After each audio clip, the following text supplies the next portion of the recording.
बिस्मिल्लाहिर्रहमानिर्रहीम। मैं हूं doctor Raja Mehdi Hasan, chief consultant cardiologist, Islamabad. Heart attack आपको पता है कि काफ़ी कॉमन हो चुके हैं। यंग एजेस के अंदर हार्ट अटैक हो रहे हैं। लेकिन बीइंग कार्डियोलॉजिस्ट, बीइंग डॉक्टर, हमारा काम है कि हम उनको सही तरीके से लोगों को गाइड करें, अवेयरनेस के मुतालिक बताएं, ताकि वो अपने आप को और अपने अजीज़ों को भी इस बीमारी से बचा सकें। जब किसी को हार्ट अटैक हो जाता है तो उसके बाद क्या ज़िंदगी होती है, इसके मुतालिक मैं अभी ब्रीफली कोशिश करूँगा कि आप लोगों को बताऊँ। यानी कि लाइफ आफ्टर हार्ट अटैक, यानी हार्ट अटैक के बाद की ज़िंदगी क्या होती है और किस तरह गुजारनी चाहिए।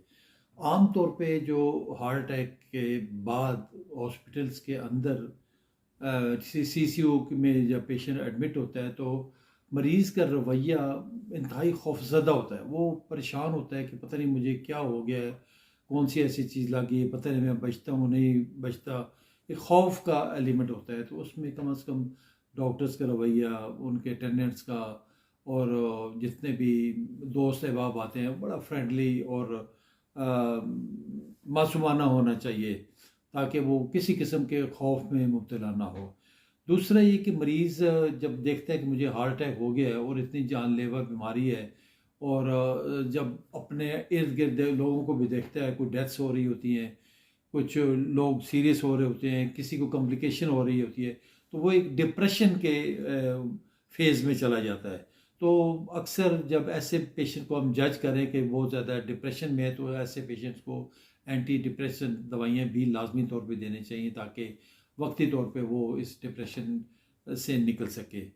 थर्डली जो चीज़ है वो फैमिली बिहेवियर है। जब घर के अंदर जब वो मरीज़ आता है तो उसके साथ उसकी बीवी का, उसके बहन भाइयों का, वालिदैन का, बच्चों का रवैया भी बड़ा फ्रेंडली और प्यार और मोहब्बत वाला होना चाहिए। उसको प्रायोरिटी पे रखें, कोई उससे कोई ऐसी गुफ्तगू ना करें जिससे वो बंदा फील करे कि पता नहीं मुझे क्या हो गया।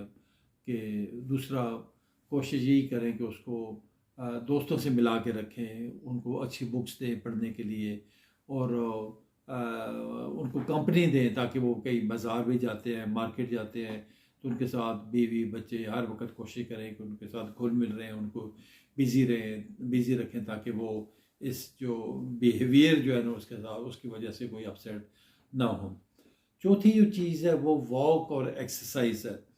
कम से कम 4 हफ्ते तो बिल्कुल कोई किसी किस्म की वॉक नहीं करनी, लेकिन ये है कि अपने बिस्तर से उठ के, आमतौर पे जो हमारे पास पेशेंट एडमिट होते हैं इवन हॉस्पिटल के अंदर सीसीयू में भी, तो वो हम कोशिश करते हैं कि थोड़ा पेशेंट स्टेबल हो जाए, जब उनका ब्लड प्रेशर ठीक हो जाए, चेस्ट पेन ख़त्म हो जाए, कुछ सांस का कोई ऐसा इशू ना हो, तो हम कोशिश करते हैं कि पेशेंट को 2-3 दिन के बाद आउट ऑफ बेड करें।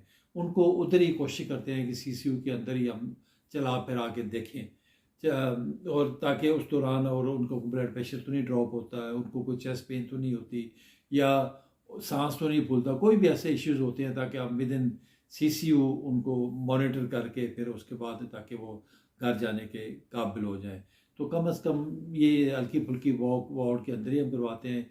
घर जाके भी अभी प्रॉपर वॉक नहीं करनी। कम से कम 4 हफ्ते तक समझ लें कि आपने 1 माह रेस्ट ही करना है, बस हल्का फुल्का चहलकदमी की हद तक आप वो कर सकते हैं। प्रॉपर जो वॉक होगी वो 4 हफ्ते के बाद मरीज़ को हम असेस करके, अगर उनका जो लेफ़्ट वेंट्रिकल है, वो दिल की जो ताकत होती है, इजेक्शन फ्रैक्शन, अगर वो 40% से ज़्यादा है, 50% या उससे है, तो फिर हम वॉक का एडवाइस करते हैं। लेकिन अगर उससे कम है 40% से, तो फिर हम ऐसी कोई ब्रिस्क वॉक कभी भी हम एडवाइस नहीं करते, और ना ही करनी चाहिए, क्योंकि ये ज़ोर आजमा काम होता है, इससे खुदा नास्ता कॉम्प्लिकेशन होने का ख़तरा रहता है।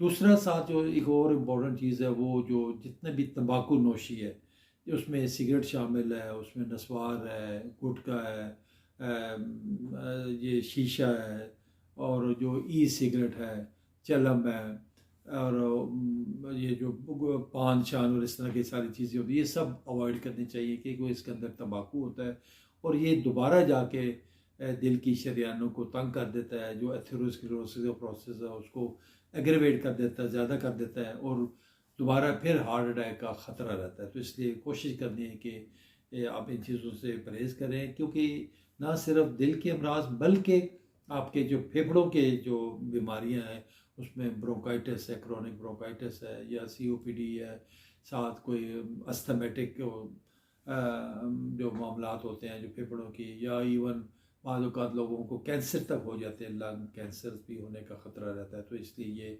जितनी भी तंबाकू नोशी है वो सब आपने मुकम्मल तौर पे बंद करनी है। और जो इम्पोर्टेंट चीज़ है, सबसे ज़्यादा इम्पोर्टेंट चीज़ आपकी जो अद्वियात है, वो उसमें कुछ दवाइयाँ ऐसी होती हैं जो खून को पतला रखती हैं, कुछ ऐसी मेडिसिन होती हैं जो कोलेस्ट्रॉल को कम करने के लिए होती हैं, कुछ ब्लड प्रेशर के लिए होती हैं, शुगर के लिए होती हैं, कुछ सांस के लिए होती हैं। अगर हार्ट आपका बहुत ज़्यादा वीक हुआ हुआ है तो उसमें डायूरेटिक हमने देने होते हैं, या बाद औक़ात कोई एसी इनहिबिटर्स साथ दे रहे होते हैं, या बाद लोगों को साथ मैदे की या कोई ताकत की दवाइयाँ भी देनी पड़ती है। तो अपने डॉक्टर के हदायत के मुताबिक आपने ये दवाइयाँ मुसलसल खानी है। इसमें किसी किस्म का कोई रद्द-बदल नहीं करना, ना ये दवाइयाँ आपने कम करनी है ना ख़त्म करनी, बिल्कुल इसमें गलती की गुंजाइश नहीं है। ताहयात ये दवाइयाँ आपको खानी पड़ेंगी। और इसमें बाज़ औक़ात हम दवाइयाँ कुछ कम कर देते हैं जो फालतू दवाइयाँ होती हैं, मैदा ठीक है या ताकत की दवाइयाँ होगी, या लेकिन कुछ दवाइयाँ जो मैंने बताया ना 4-5 किस्म की दवाइयाँ, वो आपने हमेशा के लिए खानी है, फॉर एवर आपने खानी है। उसमें किसी किस्म की कोई गलती की गुंजाइश नहीं है, कोई रिस्क नहीं लेना हमने ताकि ये खुदा ना खास्ता दोबारा भी आपको हार्ट अटैक का जो इशू हो ना रहे। और आपकी जो अगली जो वजह है वो आपकी खुराक है। खुराक के मुतालिक आपने कोशिश करनी है कि आपको हेल्दी और फ्रेश आपने खुराक खानी है। उसमें कोशिश ये करनी है कि ऑयल घी के बग़ैर आप वो खाना इस्तेमाल करें अपना।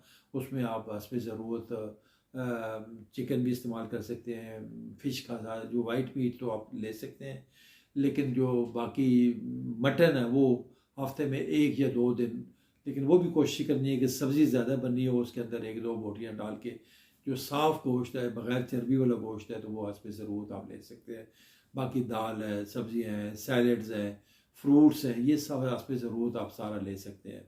लेकिन कोशिश करनी है कि तली हुई चीज़ें जितने पकौड़े, समोसे हैं, निहारी हैं, पाए हैं, हलवा पूड़ी है, जितने भी यानी कि बाज़ारी खाने हैं वो स्ट्रिक्टली बैन है, उसमें किसी किस्म की गुंजाइश नहीं है। क्योंकि पहले भी इन्हीं चीज़ों की वजह से ही आप इस नतीजे पे पहुंचते हैं। तो इन चीज़ों का स्ट्रिक्टली ख्याल करना है। नमक और मिर्चें और हस्ब ज़रूरत इस्तेमाल करनी है ताकि आपको खाने का एक जायका रहे। एक और जो इम्पोर्टेंट चीज़ है जो वो आपने कोशिश करनी है कि जो आपको कॉन्स्टिपेशन यानी कब्ज़ की शिकायत बिल्कुल ना रहे। कब्ज़ जो है ना वो उसकी वजह से स्ट्रेन पड़ता है।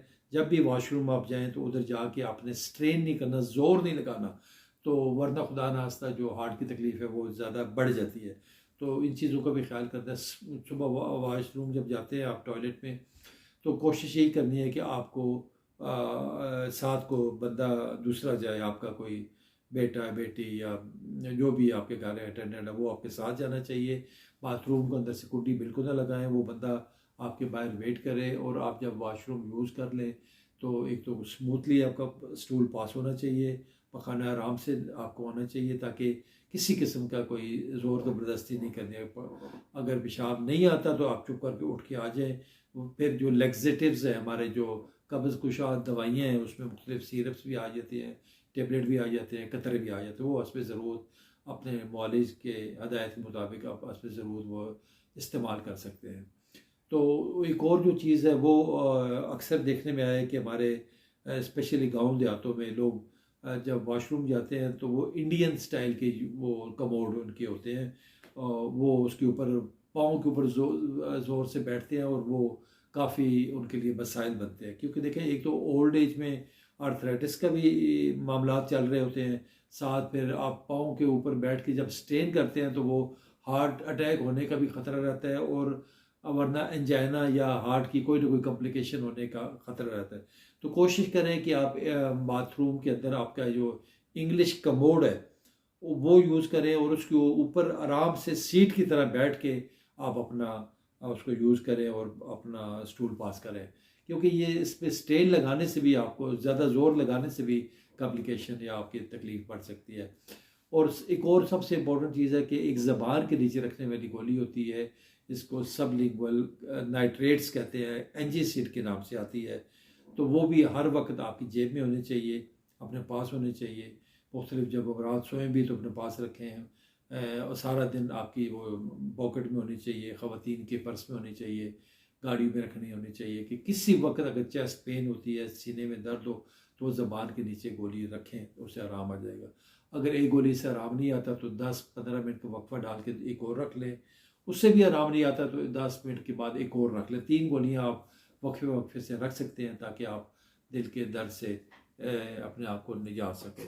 तो ये बहुत ज़रूरी चीज़ें हैं। इन हदायत पे आप सब ने अमल करना है। जो खुराक मैंने बताई है, जो बाकी लाइफस्टाइल के मुतालिक बताया है, सब पे आप अपने आप को उसी तरह अमल करना है जिस तरह मैंने बताया। बहुत शुक्रिया, थैंक यू वेरी मच।